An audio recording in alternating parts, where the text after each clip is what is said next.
me a second. I want to formally introduce you to our audience. Uh, Sure. Cory Binns is the Chief Deputy Director of Caltrans.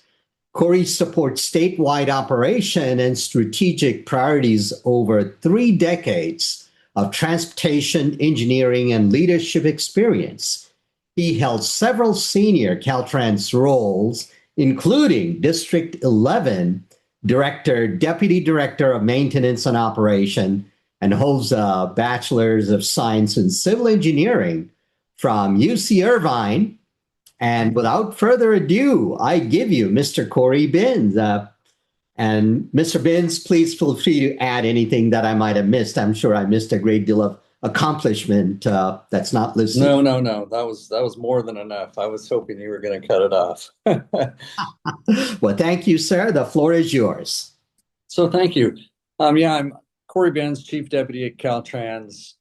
I have about 25 years with the department. I took a short respite, retired, and then actually unretired. I don't know that many people do that. A lot of people will come back as a retired annuitant, but I actually reinstated. I'm about 2 months on the new job, so just getting settled in. But so far it's been good. So I have some prepared remarks that I'm going to share that talks about the department's status and progress towards awareness with disabilities. So I'll go over that. And if there's time at the end, I was going to share a little bit of a personal story and struggle that I've had in my life. I think just to demonstrate that with me, it's just more of sharing some of these facts and figures and the process that we have, but it is very personal in some way, more ways than one when it comes to disabilities for me. And a lot of it is just, I feel as I've aged, my perspective has definitely changed on individuals who have challenges or have disabilities. And really early on in my life, I would consider myself quite ignorant, just knowing everything that goes into someone that is trying to assimilate with different disabilities or challenges they have. But with that, good morning, and thank you for the opportunity to join the Statewide Disability Advisory Council. This community plays an important role in helping Caltrans build a workplace where employees with disabilities can thrive. Listening to employee experiences helps ensure our policies and leadership decisions reflect a people-first approach. Today, I'd like to briefly highlight our progress in 4 areas, and those are representation, hiring pathways, workplace awareness, and retention. So first, representation. The statewide parity goal is 16.6%. Current Caltrans representation is about 7.2%. Our Change in Disability Status campaign launched in 2025, and we have 523 employees who have updated their status and 266 employees who are now newly identified as having a disability. Our takeaway from that, leadership takeaway, is when we normalize the conversation and make the process accessible, employees will respond. Next, hiring pathways or the LEAP process. We are strengthening awareness of the LEAP hiring program through partnerships between our EEO and Human Resources offices.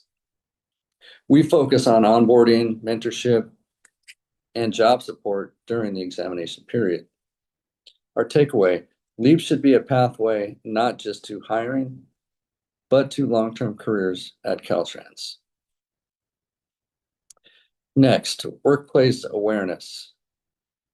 The disability awareness training completion increased from about 60% to 82% in just a few months, with nearly 5,000 additional employees completing training.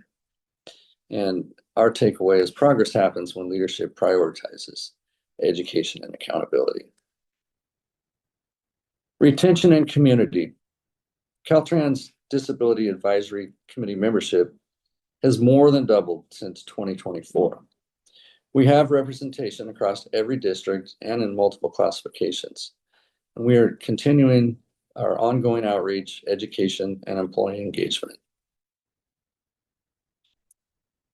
So in closing, I would just like to say that our goal is not simply to meet parity targets. It's to build a culture where every employee, regardless of ability, knows their voice matters, their contributions are valued, and their future at Caltrans is supported. When we remove barriers, we unlock talent, strengthen our workforce, and better serve the people of California. So if it's okay, I want to ask the moderator here. I was going to get into a little bit of a personal story with me. By all means do, Mr. Benz. It's what is yours? Yeah, so about most of my career with Caltrans has been in San Diego. I had an opportunity to go to Sacramento, and it just happened to coincide with COVID. And that's when everyone was on lockdown. We immediately went to remote work. And in the department, there was just a lot going on. And I also had to separate from my family. So I basically left my family in San Diego and bought a place up in Sacramento and started a new venture in my career. Well, over the next few years, I started developing a serious impediment and challenge with my voice and with the ability to speak and communicate. And it progressed kind of slowly and gradually, but then it really got to the point where I was almost completely unable to communicate. And it eventually led to me leaving the department. That is one of the reasons that I had to leave.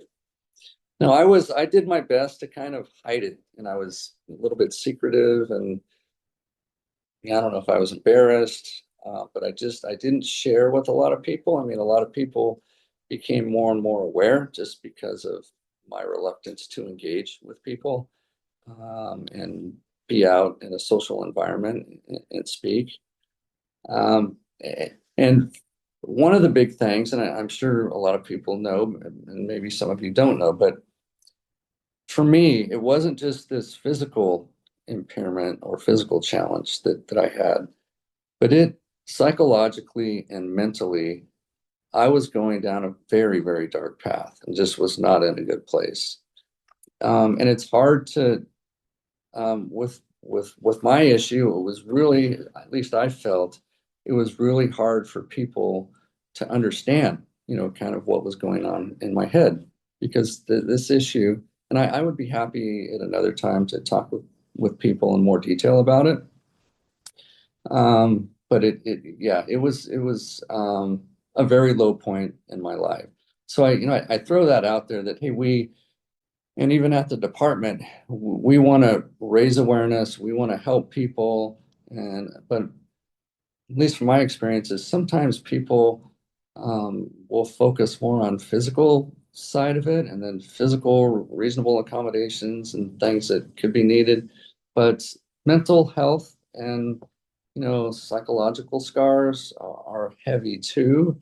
And I just want to make sure that never gets lost in conversation. That's me, that was even a bigger deal. So how for me now, I'm like probably 70 or 80% recovered. And how did I get there? I tried for voice recovery. I tried everything. It was voice therapy. I was getting shots in my neck. And then ultimately there were several different surgeries that I had. And the last surgery was actually very successful. My voice isn't perfect. It isn't what it was, but it's pretty close. And it enables me to have interaction like this and kind of share what I've gone through. And yeah, that's what I wanted to bring to the table today. And I'm happy to take any questions if you have. Right. Well, thank you very much. We appreciate hearing about your particular challenge that you encountered following the COVID, but glad to hear that you're 80% better, and that 20% is you'll recover it hopefully in no time. Wish you the best in that respect. Yeah, thank you. I understand you mentioned that the disability parity rate is a little bit low within the department. And I know that you have a very robust disability advisory committee that's helping hopefully resolve and address some of the issues. Do you suppose there is something that, other than doing the survey or getting people to answer question, that organically can help change that? Well, I think so. I think that's, when I first heard the ask to come speak today, I was trying to get my mind around, because I always want to bring something to the table. Hey, what can I do? I'm not here just to spout off some data and statistics, but to really make a difference. And that's one area that you've identified. Yeah, it's low, and we're absolutely asking ourselves that question. Why is that? And how can we raise the awareness? With me, and part of why I gave my example, my condition, it's called muscle tension dysphonia. And I had two forms of it. It's a muscular related, and I had spasmodic dysphonia, which is neurological. So kind of two issues, which is even harder to deal with. It's not widely known, but it is, and can be, a disability. And so in my case, I was kind of afraid to be open and share and really identify as having something that I needed help with. I think that's part of it with us, is still the acceptance and having people understand that there's all sorts of disabilities, and that it's okay to have that identification. And in fact, it should be a good thing where you can get help and support and be comfortable in the job that you do. So that I don't want to call it a stigma, but at least it kind of was for me. I want to get rid of that people feel open and comfortable and know that it's a positive thing to know that they have a department, have a family, have resources available to make their lives better. And so I'm that's definitely a task for me, and a target is that I think that I don't think there's a really good explanation for that number being low. I mean, we've tried to dissect some demographics and classifications, and that maybe you can explain away a little bit of it there, but I think it's deeper, and there maybe a little bit of culture in there too. There's always a culture component, right?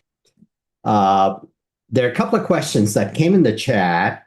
One says, Cory, I have a similar condition. Can I email you regarding my situation? How? Absolutely. And I've come across others that have been experiencing similar things, and I've been able to at least share my experience.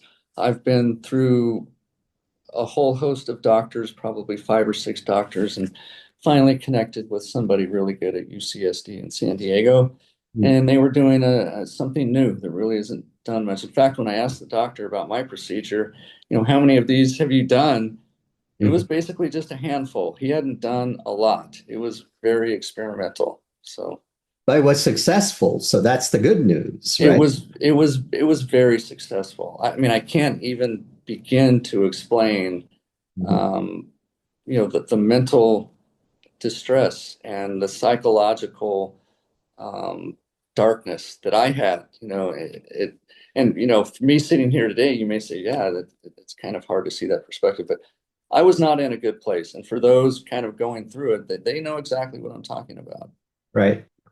Another question came in. Thank you, Cory, for sharing all the progress that Caltrans made in those 4 areas. And they're saying that your SDAC is doing a great job. Is there a way to connect with the rest of the leadership team to discuss opportunities? In other words, I think they're trying to reach out to the leadership to spread the word of how disability awareness, employment, retention, promotion, all of that can work in hand to the help with highlighting the Disability Advisory Committee and anything else in the recruitment side? So the short answer is yes, absolutely. I'm always Yes, it is required by calendar policy. You are right. Yes. And now Let me try and our find. learning Yeah, objective for today. I So sorry about that. what We no worries. need to sometimes people forget to mute, and so we have this. So Alex, you have your hand up, so go ahead, ask your question. Sure. Sorry, I was switching between finding the mute. So thank you, Cory. I really appreciate the presentation. About the parity rate and other topics, I saw a comment that said transparency is key, and that falls much into the employee. And I think that part of the other loop feedback system is both awareness and acceptance on behalf of the employer. Given the transparency and personal impacts of disabilities that you shared, again, I really appreciate transparency, and so I thank you about that. Um, I really appreciate the movement towards normalizing conversations about disabilities as well. Maybe I'm misinterpreting, but it sounds like the overall conversation on the topic is that it sounds like a culture change overall is key, not just transparency and not just awareness, but a feedback system, a culture feedback system. You're muted, sorry. Um,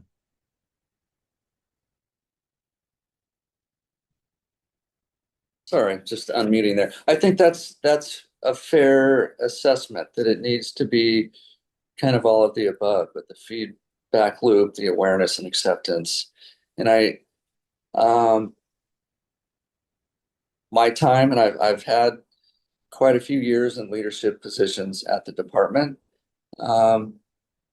Specific to disabilities, I haven't been exposed all that much to kind of the breadth, depth, and complexities of really understanding how to learn from your people and know your people. And really with me, I felt, and this was probably not deservedly so, but there's kind of an expectation that you want people to be able to see that you're struggling and be able to come to you for help. And that didn't happen in my case. No one ever came to me and tried to figure out what was going on and how I could be put into a better place. And so that's something that I kind of strive to do now. And I think here in the department that we need to have a process for raising awareness in people that lead and supervise and that, hey, you have to keep a close eye on your team members to make sure, they're doing well and that you kind of intuitively try to figure out if there's something that they need, they may not want to be open to, but you have to create that environment where, hey, it's safe, it's comfortable, they can share things that they may not want to share for fear of just being judged, right? That's a big part of it. You share something and people are going to judge you, and that absolutely, that's ridiculous. That shouldn't be the case. Thank you. I appreciate the answer. And I see a question related to this topic that we're discussing right now in the chat. It asks, can you explain what disability awareness training Caltrans provided to staff, and did leadership also attend the training? It was, so I don't have the specifics on it, but it was across the board to all levels. And I would be happy to. Hopefully you have my all my contact information. And so I will definitely follow up with a little bit more detail on the training. And with that, hopefully if there's feedback then that could be given that, hey, here's other things to consider. Absolutely. I'm definitely would appreciate that. Great. All right. Thank you, Cory. I don't see any questions that I missed, but I still see more comments still going back and forth. So this has been a really great topic of conversation. And again, Thank you. I think transparency is key to fleshing out additional questions and conversations amongst both sides, the employer and the employee. To get that going is sometimes difficult because it's a difficult conversation to have. And a lot of times it could be a mix of different feelings and personalities, and I see that you appreciate it, and I appreciate that as well. Every single situation is unique. And that's what it's really hard to get people to appreciate that. You Yeah. can't box people together that, oh, because of this, every single situation has a little bit of uniqueness to it. I have a different question along these lines as I think about it. I know Caltrans is a very large organization, and you have different, field offices, a lot of operations throughout the state. Recently, I think last year or recent years, there's been some directive from the governor to bring people back to work in the physical offices as opposed to the remote work. Do you suppose that had any impact on person with disabilities then having to return to an environment that they're not fully adapted to and created some unexpected barriers for them? Personally, I think it absolutely can have some disparate, impacts on folks. So yeah, and so you obviously have to be mindful of that, and you can't take that lightly. And what is Caltrans doing to mitigate that kind of scenarios? Do they have a plan in place? Well, so to me, I think we're still learning quite a bit, and how to have that. And data set isn't the right word, but trying to, as we learn and we, have all of this information where we've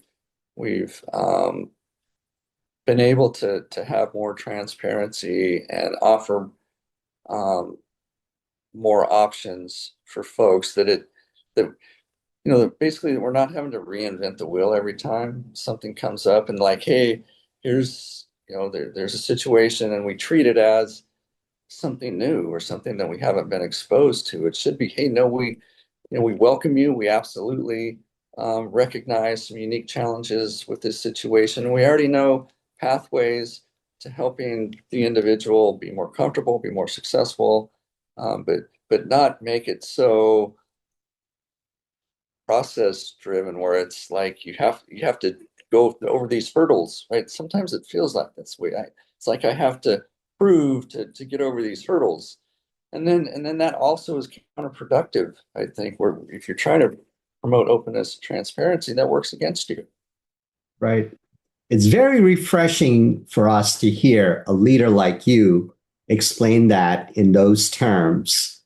And you acknowledge it. That's the first. And I'm sure that these disability parity numbers going to improve with your awareness, leadership, and attention to the problem that you just described and recognized. So thank you for sharing all this with us. We don't have any additional questions for you unless, Alex, do you have anything? No, I don't. Thank you again, Cory. I really appreciate this conversation. Thank you Thank you very much. showing up and taking the time from your busy day to participate in SDAC. So come back and see us soon. And I wish you the best. I hope you get 100% recovery soon. I appreciate that. Yeah, thank you very much. And you're very welcome. Thanks. All right. Have a nice day, sir. Okay, bye-bye. Bye-bye.